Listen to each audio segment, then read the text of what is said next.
Halo, salam jumpa seluruh pemirsa televisi edukasi dimanapun Anda berada. Senang sekali rasanya saya Reza Ramadansyah dapat menjumpai Anda semua dalam program Siaran Pendidikan Interaktif Bedah Kisi-Kisi Persiapan Ujian Nasional. Dan hari ini kita akan membahas materi pelajaran Bahasa Indonesia, khususnya untuk teman-teman di sekolah menengah pertama atau SMP.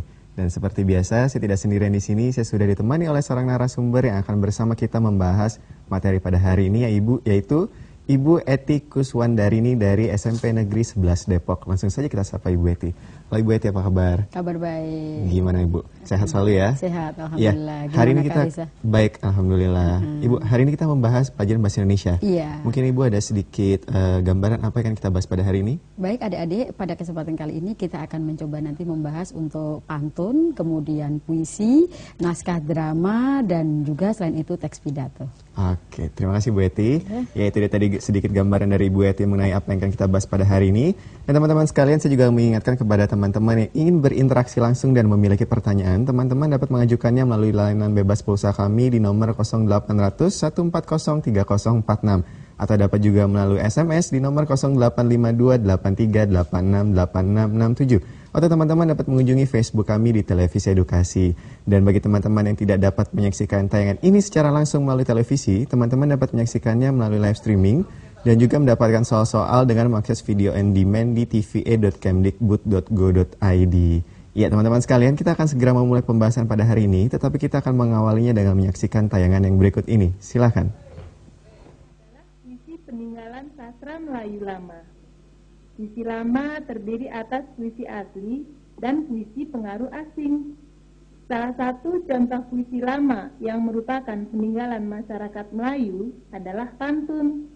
Bentuk puisi lama yang merupakan pengaruh asing adalah syair. Jadi, pantun benar-benar warisan asli bangsa kita ya, Bu? Benar sekali. Kalau cara membacanya, bagaimana, Bu? Apakah membaca puisi sama dengan membaca pantun? Tentu saja ada perbedaan.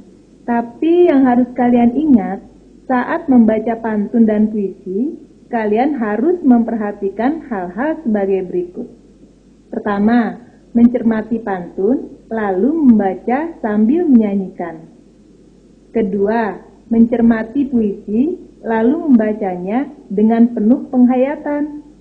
Sekarang saya baru mengerti bahwa pantun dan puisi itu ternyata berbeda. Ya, itu dia tadi tayangan sudah kita saksikan secara bersama-sama. Dan langsung saja kita bertanya kepada Ibu Eti, apa kaitannya dengan pembahasan kita pada hari ini. Ibu, tadi kita melihat ada tayangan sedikit percakapan Ibu ya. Itu tentang pantun dan kaitannya dengan pembahasan kita pada hari ini seperti apa? Baik, bahwa pantun itu merupakan asli karya sastra yang berasal dari Indonesia tanpa adanya percampuran dengan budaya lain. Berbeda dengan syair, sama-sama berupa karya sastra lama, tetapi kalau pantun itu asli Indonesia, sedangkan syair bukan. Nah, itu perbedaannya. Dan pada kesempatan kali ini Kak Reza, kita akan membahas tentang seperti apa pantun dan bagaimana melengkapi pantun. Dan itu masuk ke indikator pertama Ibu ya? Iya. Melengkapi pantun. Iya, tepat sekali. Iya, mungkin kita bisa langsung saja membahas untuk indikator pertama ini Bu, silahkan. Ya, baik adik-adik, pada kesempatan kali ini kita akan mencoba untuk membahas paket soal yang ketujuh, yaitu bagaimana adik-adik nanti untuk melengkapi sebuah pantun.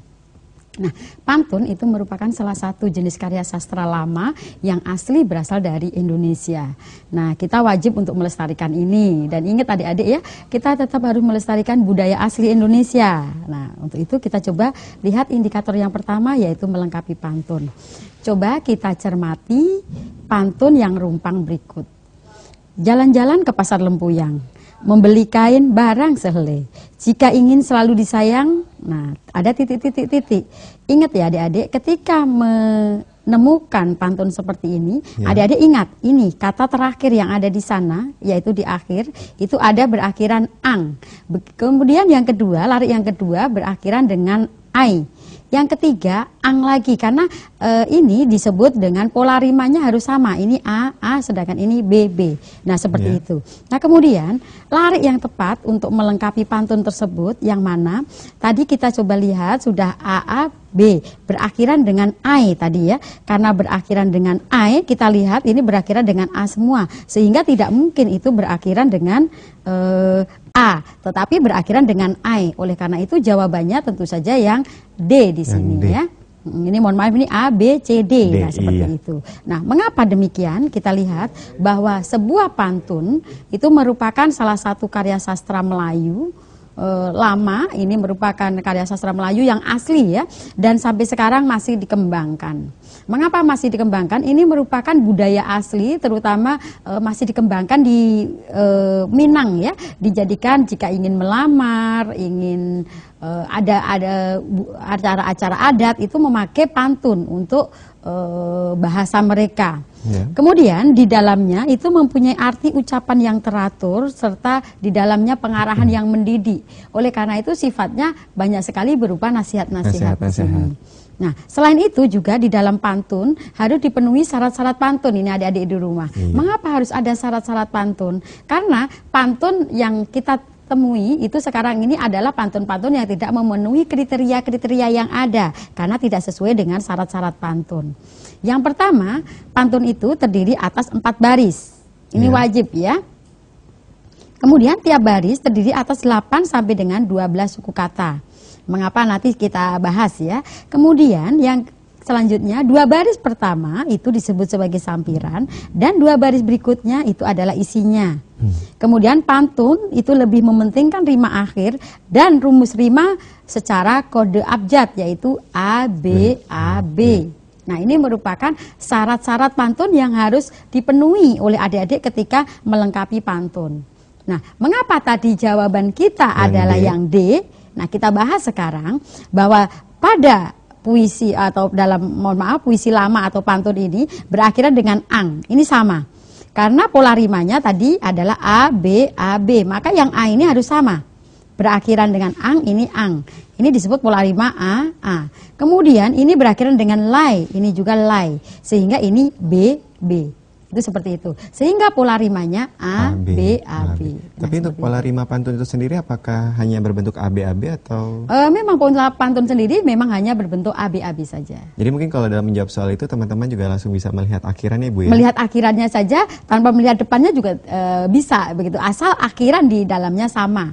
Kemudian setelah ternyata jawaban di sini sama mirip baru dibaca di bagian Oke, awal. Iya, baik Bu Eti. Dan langsung saja kita masuk ke soal yang nomor 2 Ibu masih. Iya, kita berkaitan lanjutkan pantun, Ibu, dengan ya? soal nomor 2. Angin laut terlihat datar. Titik. Ya, kita sambil menyaksikan ada Iya. tayangan. Angin laut terlihat datar. Kita titik. Kalau ada ingin pintar, titik. Ini sama-sama berakhiran A dan A. Ya. Nah, seperti itu. Maka jawabannya yang mana? Adik-adik ingat, apakah ombak bergulung-gulung, sembahyanglah setiap saat. Berarti ini kalau bergulung-gulung berakhiran dan at. Nah, berarti rimanya tidak sama. Tidak Atau sama. yang B, gemuruh menggelegar atau belajarlah agar pintar. Berarti ar. Atau yang C di sini, atau yang C, angin bertiup sepoi-sepoi. Janganlah hidup santai. Di sini ai. Atau ombak menggulung ke angkasa, sopan santunlah dalam bahasa. Nah, kita lihat di sini berakhirannya sama di sini. A.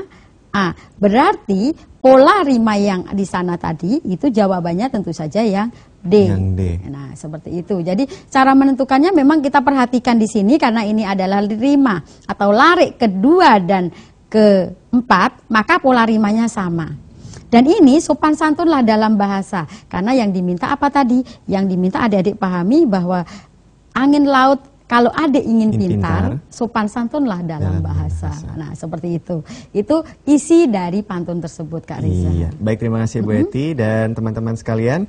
Itu dia tadi kita sudah membahas 2 soal mengenai pantun dan kita masih akan terus membahas soal-soal berikutnya. Oleh karena itu teman-teman jangan kemana-mana karena siaran pendidikan interaktif masih akan kembali setelah yang satu ini.